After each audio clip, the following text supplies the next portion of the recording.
Good morning, everybody. Morning, Chase. Good morning, Carol. I'm glad to see you here today. Today we were going to go over more about the initiations. So hopefully we'll do our mantra and begin to do our normal things and people will start coming.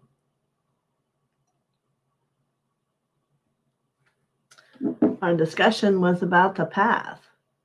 And I had an interesting thought this morning is if someone doesn't get on their path and have a specific understanding of where they're going and what they're doing, is ascension feasible? And I guess I see two sides of that. It would depend upon if the individual was very awake from past lifetimes and the work that they had already done. But if that were not the truth, then I still believe, because you have to be in the clear channel and a clear aura, if you weren't on the action of a path to do that, then no, I don't think so. I could be always wrong. But because there's always, in the higher consciousness that always exists, a different way to perceive things. But so here we are today talking about the path and the basic setup of how it is from the master books. All right. So it's not me making it up. It's how it's written. So let's do our mantra. I am the soul. I am the light divine. I am love. I am will. I am fixed design. Take a breath and let the light come out down through you and emerge out around you. I am the love. Let that heart expand.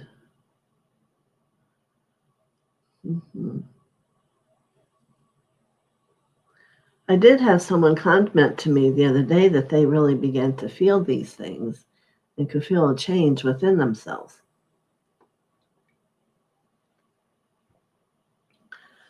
So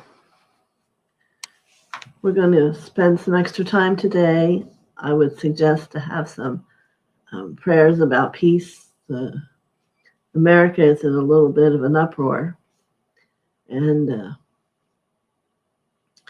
those of us who are on their path need to hold their focus on truth, honor, peace, harmony, and know that it exists in our world all around us, in however form that looks.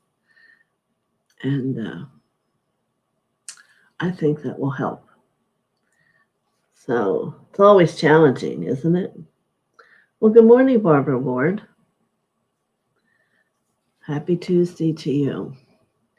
So let's start. I'm going to talk a little bit about before the path is definitely chosen. You're going to find yourself wanting to learn more about eating habits, or you're going to choose to eat differently and to not have toxins in your body and to begin to drink a purer water. This is what they call a physical mastery. This isn't initiation 1. This is just what starts to happen inside of you. And we call this the birth of love. Do you remember how in the beginning I said, well, how everybody loves themselves, and everyone said they did. But when you go upon the path, it becomes a whole different issue and awareness that comes about love and yourself. And this is called the birth of love. And it changes what was once called lust into love. And that lust doesn't mean sexually. It means the gravity and the importance you put to things. And because there can be a lot of jealousy and all kinds of words like that of why you desire things, because you'll want things, and wanting things will dissolve as you choose to go on the path. All right. And Chase asks, is the path chosen for you at birth? Virtual hug. Well, I do speak about your birth plan, your blueprint, and you were a part of making that. You were a part of choosing your parents. So you kind of did pre-plan what was going to have opportunity in your life to grow. And usually everyone sees that there's this area that they need to accomplish to reach that higher experience of consciousness. So I don't know if it's chosen for you, but supported you in discovering what you yet want. And we've all done that many times, whoever we are. And for even myself, I can read off what was my intentions of in the process of the path. What did I wanted to focus on? And sure enough, I could say, yes, there they were. So whether it's a greater love and relationship, and remember, being on the path eventually has you not have the importance so much on yourself. For once you work and clear yourself, then you move into the service of humanity and God. So it's a beautiful process that we're going to begin to start to talk about today. All right? So I hope that answers your question, Chase. Yes, just know it's out there. Okay. And you probably won't be able to connect to it, but maybe if something keeps happening and keeps happening, you're going to say, oh, this must be something I'm really here to learn. Maybe I better listen. And try to look at it from all different views instead of just the physical reaction, you see? Good morning, Prime 3. So let's get on to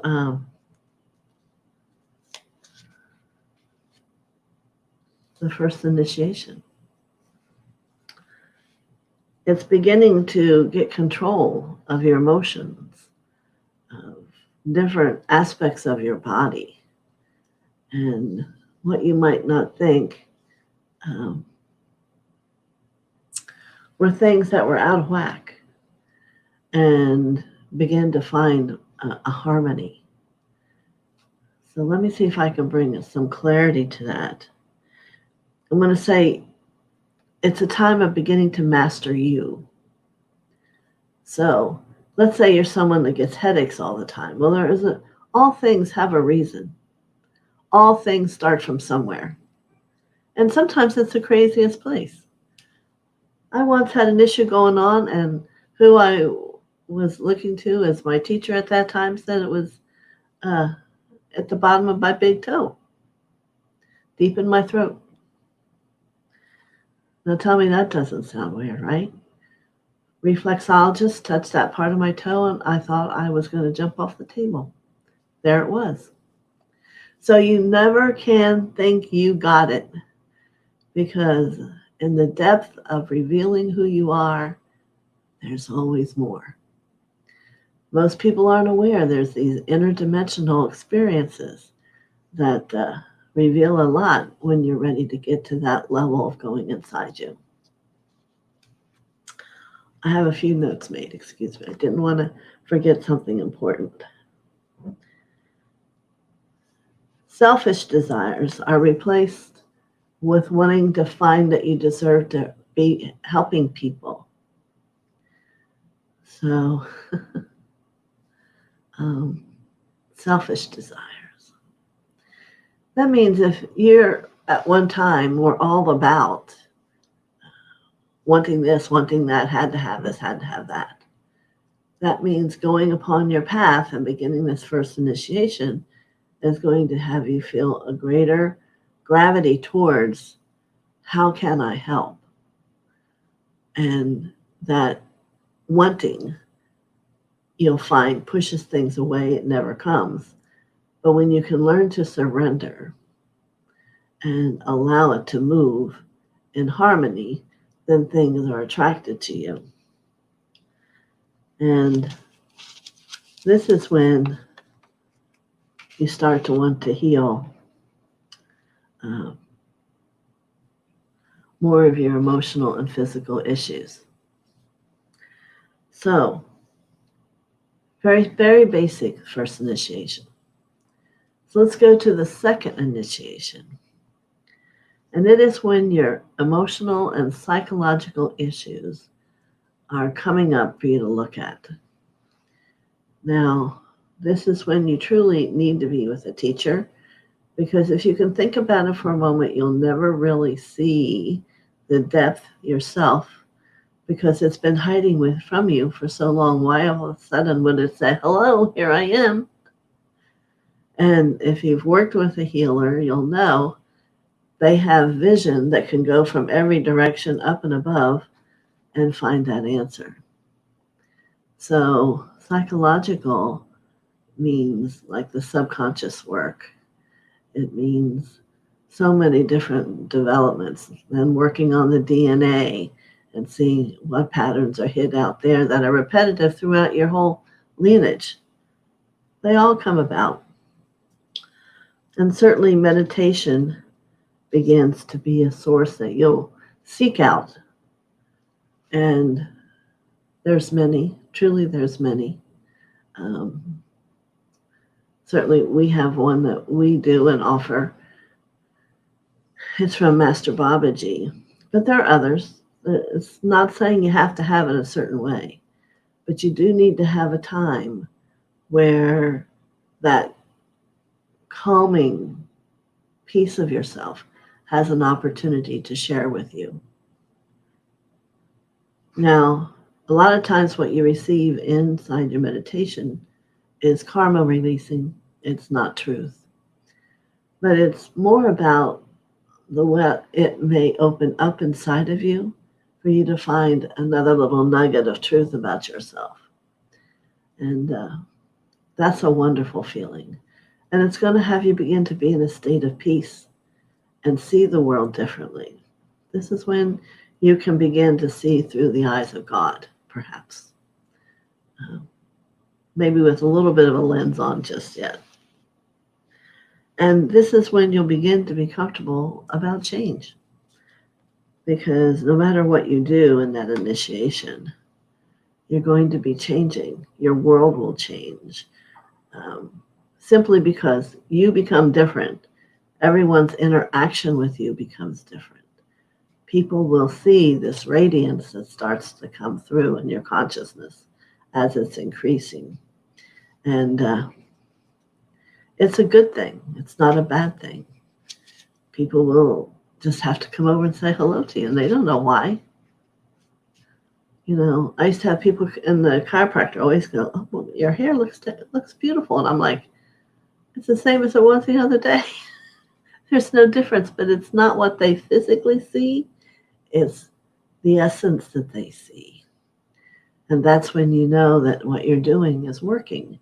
And there's a radiation and a higher awareness in your consciousness. And this is when you begin to know there's your higher self there with you. You have a higher self and you have a grand angel. Everybody does. And when you first surrender to know that there's someone else who is there to help you get along, and it's your first level of your divinity, you'd be surprised how many people resist that. Why? Because there's issues about being actually supported, but seeing that they're being told something to do. So I encourage anyone, if you haven't yet embraced your higher self, or know who it is, or allow them to come close, it is your way up all 352 levels to your I Am Presence, your Mahatma. So the higher self knows about this world, but also knows about God. It is your first intermediary that you meet. So it's a great thing. There's no bad way to look at it. They have your best growth and well-being at heart. All right? And your desire to progress more for the whole world continues to happen. Okay? And you want to merge into the greater whole. You know, here we can understand there's you, then there's family. This is how issues will work as you go through them. First, you're going to be working on you. And then at some point, you'll work on family issues. And maybe you'll work on your area in the world. And then you're going to work on society. And then you're going to work on America. And eventually, at some point, you will become working on the world. So, are things repetitive?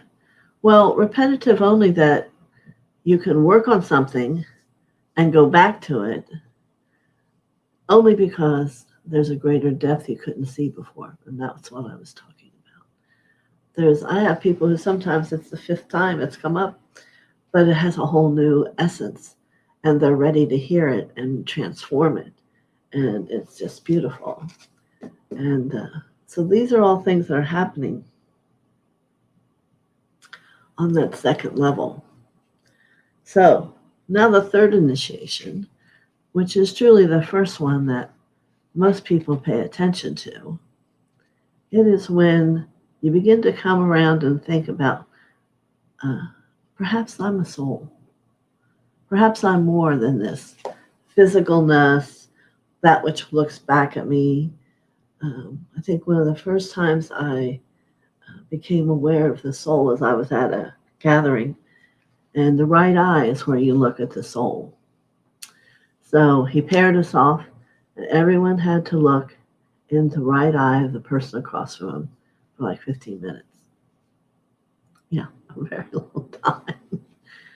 But what happened, at least for me, is I could see this whole experience with me and this person from another lifetime and how we knew each other. And I'm thinking, now how the heck did he know we knew each other? And here the other person had the same exact experience. And all the way, maybe there was 20 people there. It was amazing. So the soul starts to begin to say, hey, you know, this is who I really am. I'm not this physical form. Because that's what we think at first, that we're just this physical form. And then we would decide, wow, well, what is the soul? Is it still me? Well, yes, it's still you, but it begins to have the light of consciousness around it. Good morning, Gina M. How are you? Right now, we're getting ready to talk about the third level of initiation on a disciple that's on their path towards ascension. So I can remember at that point, for me, years and years ago, I looked everywhere. It wasn't a time yet that people were talking about the soul. Looked for books, looked in the books I had. I just wanted to know, what's the soul? So once I was at that gentleman's, he was interesting enough, get this, I can get the thought of, he's a man who went around and sang God to you. It was very powerful. And then he had these different things you did while you were in his day of experience. But that intrigued me also, now understanding that I do sing, and that no matter who you are, he then could play his guitar, not just sing. He played his guitar and you had a song. I can remember one lady, her desire about her song was it to tell her that she was kind. And I can tell there was not a dry eye in the room when he said to her, I am kind. How are you? I know kindness. Do you? I mean, he had just a gift. And I hope those words could kind of move through you a little bit. But who knows? There's so many things to do with the gifts that emerge from letting yourself become you. So this is when you begin to work directly, not only with your higher self, but there are other masters and beings who come into this world with you. Your healing master, all different ones. I'm not going to go all there today, but they begin to support you in putting one foot in front of the other. Certainly, impatience is looked at, and you can all tell me, yes, I know, everyone has impatience until they overcome it. It may be about a certain thing. It could be about a lot of things. It could be just one of your things to heal. But you learn to let things be as they are and just be patient with it, because in the end, it always works out. Someone wants something and has had to wait a long time, and I go, well, one job I was at, I knew I was ready to do the work. I waited 10 years for God to give me the okay. You can go on and do the work now. And that might be hard for you to believe. I think about it now, and I don't know how I did that. Still got up every day, went to work, came home, wasn't disgruntled, but I knew the day was going to come. I did healing work during the day, went to work at night, and then I was free. And the first thing I went and did was a retreat in Atlantic City, to the mountain, which has a large crystal under it. And there's one person, and I couldn't tell you how happy I was and how everything came about and how I had a place to stay. I can't tell you. I don't remember. It didn't matter. I was working for God. So a lot of interesting things come as you grow and as you allow the experience of them. And then at some point, there will be the Oversoul. So let me see how I explain that.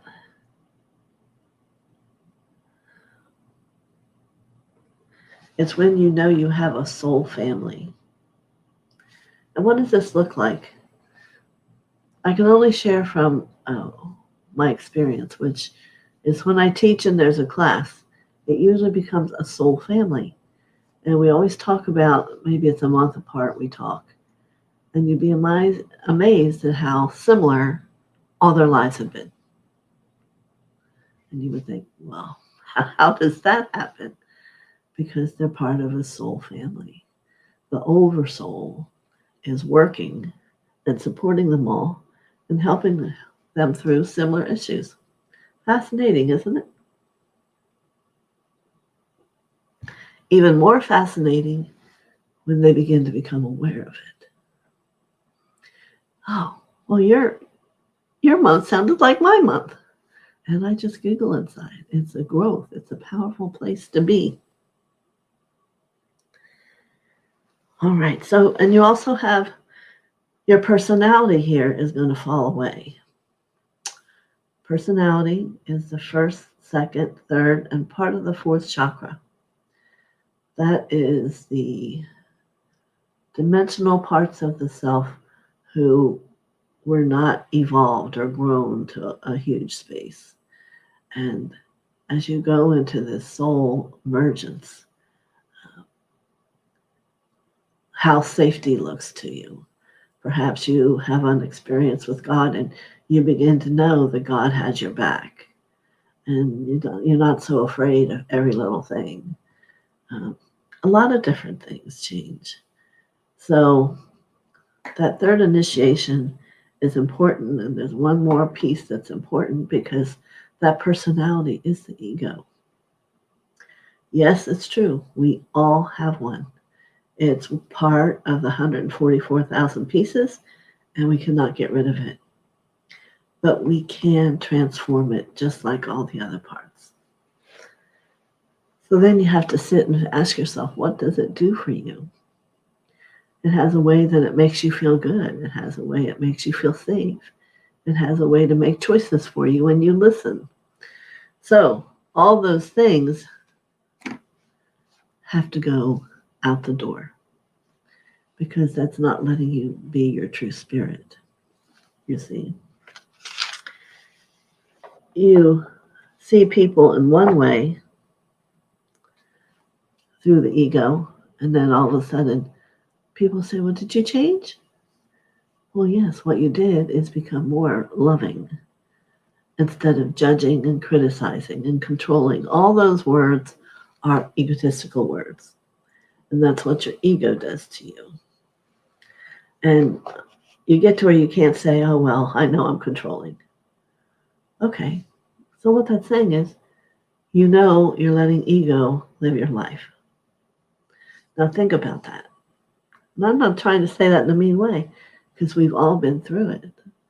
And it comes to be a time, because you won't get to level 4 initiation without harnessing that ego and letting it evolve with you. A good vision I remember being given is, you walk out on this beautiful island, there's a beautiful 30-foot sailboat at the end, and you get on, and you have a choice. It's going to take you to your heart's desires. Do you want your ego behind that tiller, or do you want God? Make a choice, because you're going to sit up on the front and surrender to wherever it takes you. It's a huge amount of thinking goes on there. Who do I want to do that for me? Well, God is certainly the relationship here that's going to start to be developed. And then we have another whole rush of words, right? Trusting, believing. It goes on and on. So the third level really starts to have some muxie in it, that the disciple who's on this journey has some work to do, and it may take a while. It's not that these all take a month or whatever. These take years of development, years of changing the consciousness that you came in with, and determining who you are and who you aren't, and what do you want to be, and what you want to be in the becoming. All of a sudden, you heard a lot about the becoming, right? Well, the becoming is if you go to your second chakra in the back and go out, he or she somewhere out there looking at you, waiting. That is that second chakra moving out of emotions, sexuality, lust, into I am.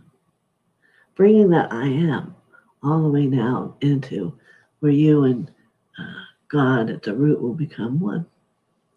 So a lot of different individualized learning and all that. But I can tell you it's only been exciting. And the more you learn about yourself, the more you learn about the world and the people that you see, and life gets happier. And you begin to understand thought and how energy follows thought. So you learn intention. Lots of things. I don't want to overwhelm you today.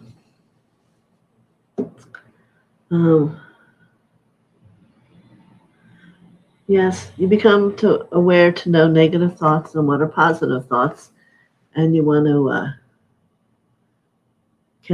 cancel. It's the one we used to do. Now people violet flame them.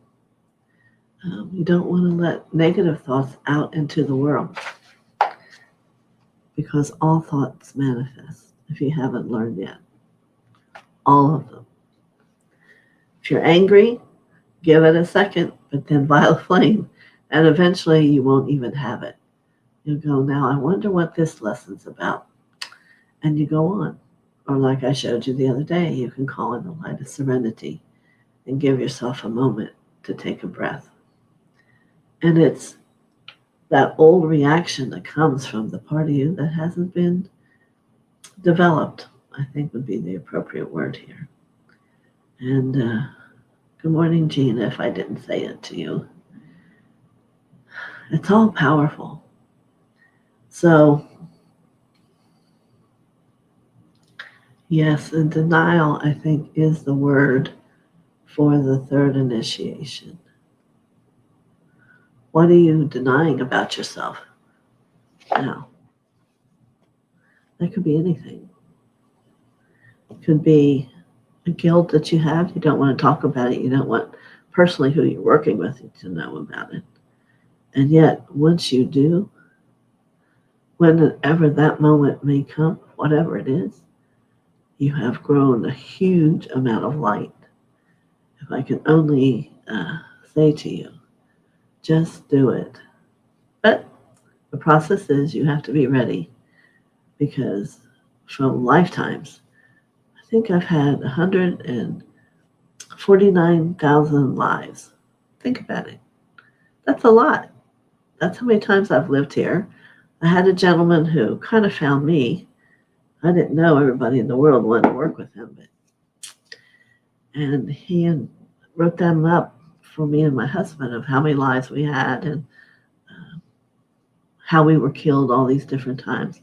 I can't tell you how many times I was run over by a horse carriage. I know it kind of sounds ridiculous, but that's some way that it shows how accurate he was.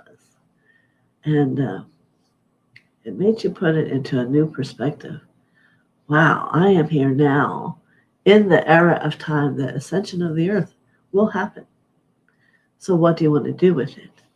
Do you want to just fly all around and get angry and be upset? And why don't I have this? Or where's that going? That's not working out. Or do you want to find peace inside and evolve? And do you want to serve God? It's a big question. And answering that and beginning to live that will change as you grow. And it'll become something totally different, which is all connected to the love you hold, which will change. Do you remember I'm telling you, love will change. And I know you believe you have self-love, but it will not be, and it is not, the love that the path will bring you to. It is much more profound with a greater depth and movement, not only around you, but around wherever you go. So, I think I'll talk a little bit more about thought tomorrow. I have had a request from someone who I know you all know, the energy of Jesus, to come speak to you all tomorrow. So I'm kind of letting the cat out of the bag. So if you would like to hear what he has to say to you, what's tomorrow? Wednesday? Come back for tomorrow on Wednesday, and he's going to come and talk to you about growing and perhaps what it was like for him. You know, he was in heaven for a long time before God asked him to come here. And we've kind of already thrown ourselves in the fire. And you know what the truth is? We can't wait to come back here. Isn't that just an amazing thought? We can't wait to come back and do it some more and to learn more and become more. So if that part of you has trouble hearing it, know it's true or you wouldn't be here.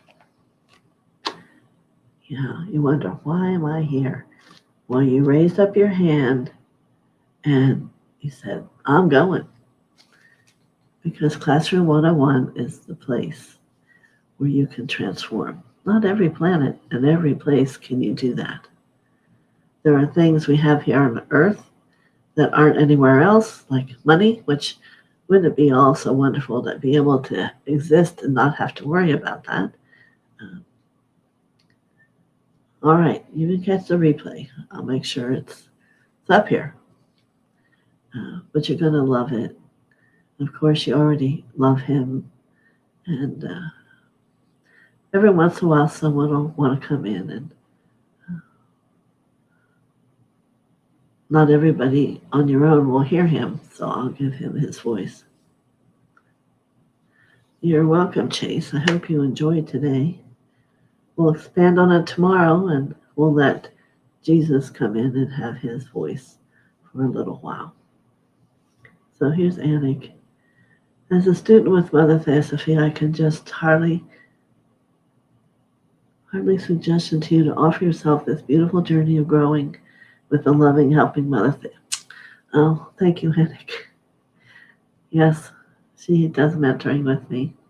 That was sweet. Thank you. But I'm hoping you can tell I do know what I'm doing. It's been a lot of years, and even still today, I receive beautiful gifts and more light, and it's all wonderful. But that can be you. Yes, yes, I get chills. He's coming in, and if you can let the chills come to you, letting you know he will be there. There's a great set of books called Joshua that are stories of Joshua with children, but I believe they're about Jesus.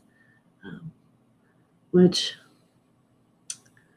there's a lot of books like that can help you as you read them deepen your understanding of what life really is and how people that are on their journey are really in action. So I've said enough. I'm probably going on too long. Let's see here. Yes, many blessings to everybody. And I'll be here tomorrow at 11. All right. God bless you. Thank you.